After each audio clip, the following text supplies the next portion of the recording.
The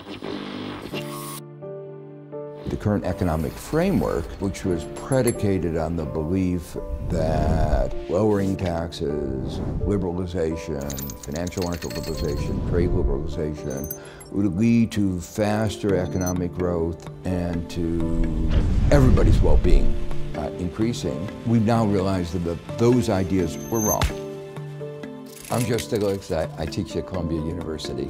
The world today is facing a confluence of several problems, many of which are interrelated, represent some real challenges that so far our political system has not been able to address effectively. Because the fruits of what limited economic growth were not widely shared, large fractions of the population have seen their income stagnate or even decline. A notion that globalization would itself lead to the growth of economies and everybody would be better off. Well, economic theory actually was much more qualified in its endorsement of free trade. For instance, I showed many years ago if trade liberalization could and would increase risk, the consequence of that was that everybody in all the countries could be worse off. What that says is before you liberalize, you ought to think about making sure your markets are working well, particularly in countries like the United States.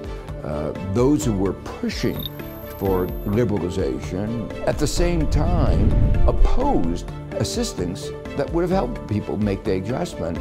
One of the most important contributions in our understanding of trade were a series of theorems by Paul Samuelson, which showed that in advanced countries, liberalization would lower the incomes of unskilled workers. No one, when they were pushing for trade liberalization, even mentioned this.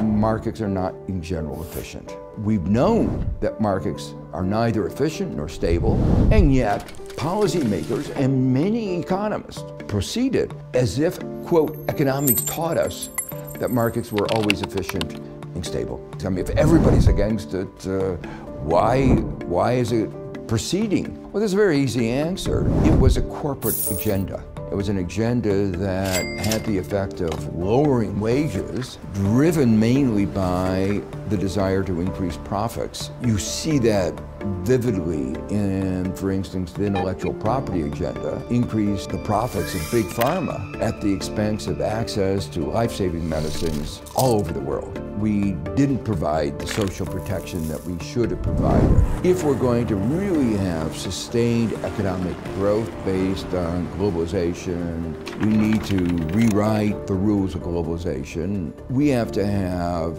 a deeper reform in our economic system, a new social contract that ensures that growth is inclusive, that there is shared prosperity.